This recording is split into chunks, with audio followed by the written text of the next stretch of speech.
মুখ্যমন্ত্ৰী তৰুণ গগৈৰ চিন্তা তৰুণ নহয় বুলি বিজেপিৰ হাইটেক নেতা নৰেন্দ্ৰ মোদীয়ে কৰা সমালোচনাৰ প্ৰত্যুত্তৰ দিবলৈ গৈ মুখ্যমন্ত্ৰীজনে আজি এখন সংবাদমেলত কিছু তথ্য দাঙি ধৰে। ভাৰত চৰকাৰৰ তথ্য বুলি সদৰি কৰা তথ্যসমূহত শ্ৰী গগৈয়ে অসমক গুজৰাটৰ লগত তুলনা কৰে বিভিন্ন বিষয়ত।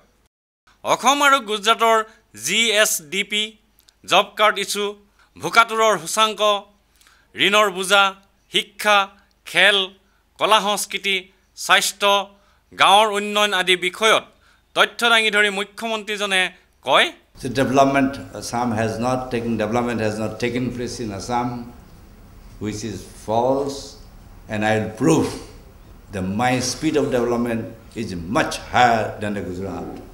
When I came to power 2001 and 2,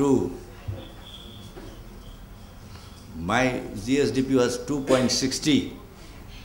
My GSDP, that's the development taking place. Gujarat that time was 841. Then even 2012 and 13, this year, the latest figure, it came also. My growth is 13%, and his growth is 8.52. So 841. So how is the speed? From 8.41, 8.52, and from 260, I have achieved 13%. অসমত বহুত সমস্যা আছে। বানপানীৰ পৰা আইন শৃংখলালৈকে সমূহ সমস্যা থকাৰ পাছতো অসমৰ উন্নয়নৰ গতি যথেষ্ট ভাল বুলি দাবী কৰে মুখ্যমন্ত্ৰীজনে।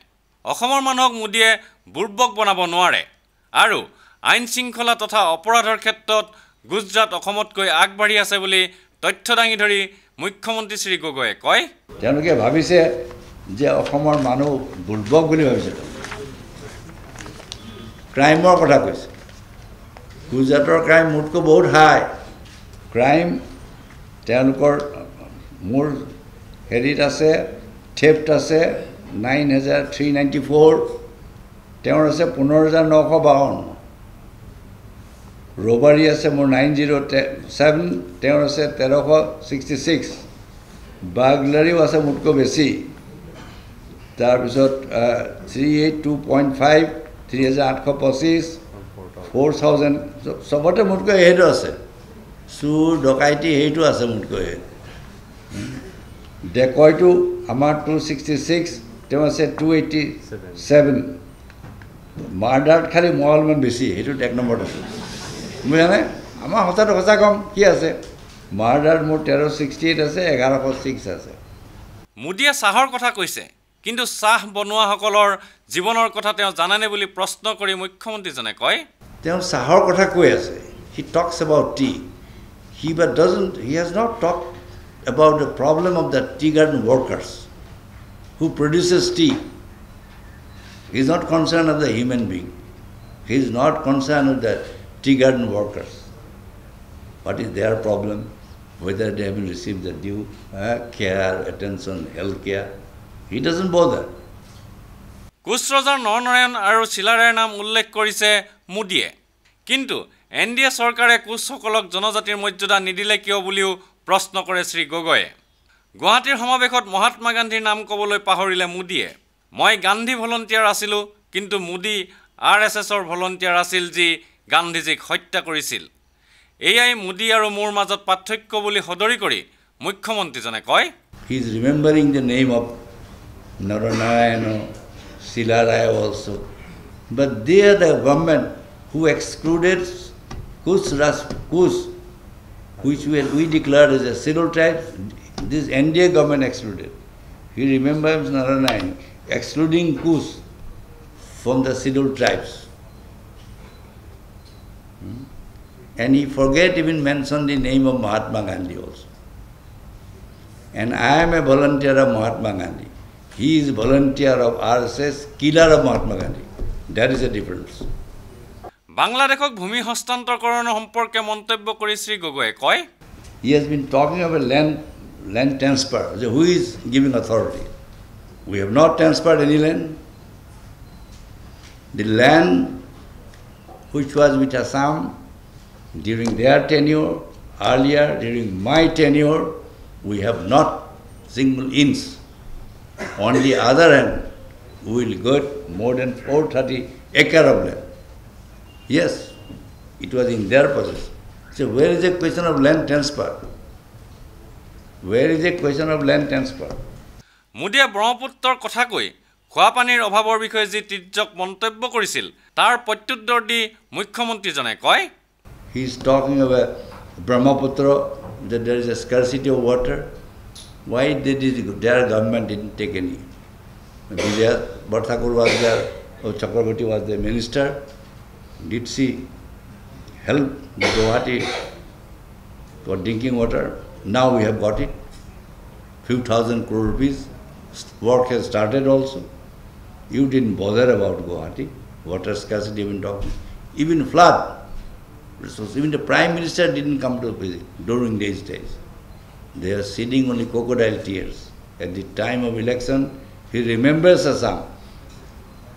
মোদীক কটাক্ষ কৰি গগৈদেৱে কয় মোদীয়ে বিমানত উঠাৰ লগে লগে অসমক পাহৰিলে কাৰণ মোদীৰ স্মৃতি শক্তি অতি দুৰ্বল আনহাতে এনডিএ চৰকাৰে অসমক একো দিয়া নাই আমিহে দিছো বুলি দাবী কৰি মুখ্যমন্ত্ৰীজনে কয় He remembers Assam the moment he lands at Barjar airport and he forgets Assam again when he Barjar airport utha lage lage he forgets Assam.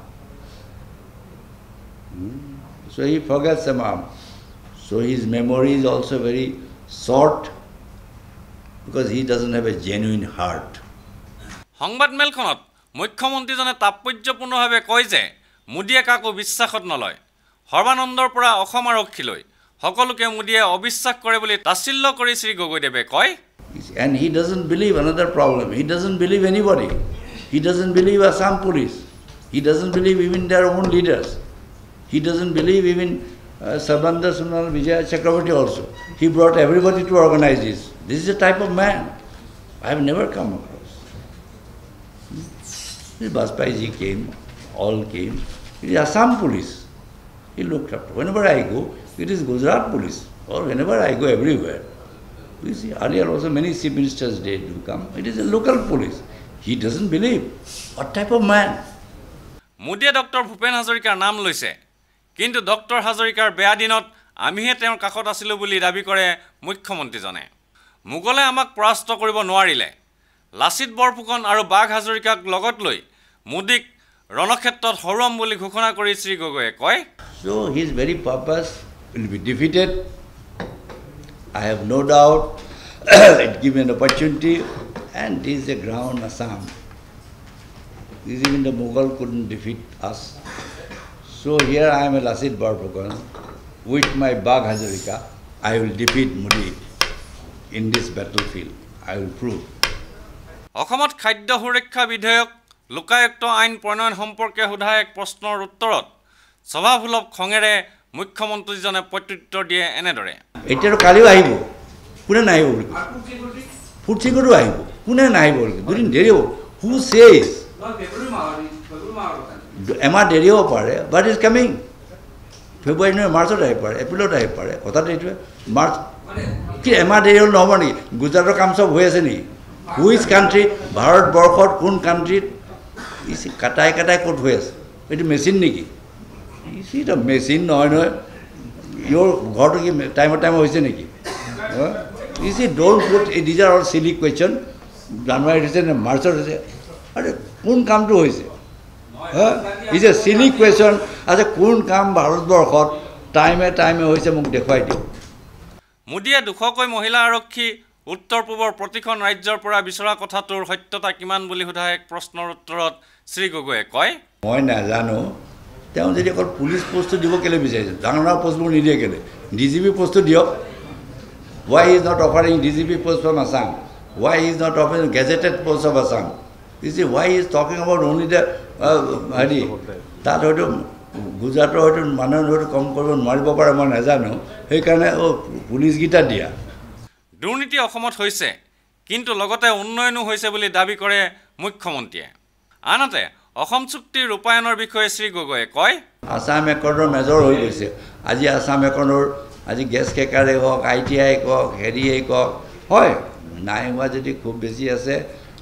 Ashok হেৰি মিলটো কি কয় পেপাৰ মিলটো আৰু অসমীয়া সেইটো লৈ আমাৰ মাজতে লাগি আছে তাৰ বাদে মেজৰ ক'ত আছাম ৰেকৰ্ড নাই হৈ যোৱা ৰাজ্যসভাৰ নিৰ্বাচনত বদৰুদ্দিন আজমলক পইচা দিয়া নাই বুলি মন্তব্য কৰি শ্ৰী গগৈয়ে কয় নে মই কৈছে মই নাজানো মিছা কথা এইবোৰ আমি বদৰুদ্দিনক কোনো পইচাও দিয়া নাই বদৰুদ্দিনৰ লগত সম্বন্ধও নাই বুজিছেনে আমাৰ কি সম্বন্ধ আছে কেলে দিব মোক নোদাকে নিদিয়ে অন্যহাতে ভাৰত ৰত্ন গোপীনাথ বৰদলৈক NDA চৰকাৰে ৰাজনৈতিক উদ্দেশ্যত ভাৰত ৰত্ন দিছিল বুলি অভিযোগ কৰি মুখ্যমন্ত্ৰীজনে কয় ইয়াতো হয় আমি নক'লোঁ কিন্তু গোপীনাথ বৰদলৈ পুতেকক কোনে দিলে গোপীনাথ বৰদলৈ পৰিবাৰক চাবলৈ গৈছিল নে আৰু বছৰে বছৰে যে আমি যেতিয়া এনুৱেল পাতোঁ বিজেপি ইয়াৰ লোকেল লিডাৰে নাহে দেখোন সেইটোৱে শ্ৰদ্ধা আৰু দিল্লীত মই দিয়া প্ৰথম ৰাস্তাটো এইটো যে পলিটিকেলৰ কাৰণে তেওঁ দিছিলে যদি ইমানেই শ্ৰদ্ধা পৰিবাৰক গৈ কেলে দেখা এবাৰ কৰি নাহিলে চেণ্ট্ৰেল লিডাৰো বাদেই দিয়ে লোকেল লিডাৰো নগ'ল সংবাদমেলখনত শ্ৰী গগৈয়ে ঘোষণা কৰে 21 বা 22 ফেব্ৰুৱাৰীত কংগ্ৰেছৰ উপসভাপতি ৰাহুল গান্ধী অসমলৈ আহিব পাৰে ভিডিঅ' জাৰ্নেলিষ্ট সুশান্ত দাসৰ সৈতে অমৰদীপ গগৈ চেণ্টিনেল নিউজ গুৱাহাটী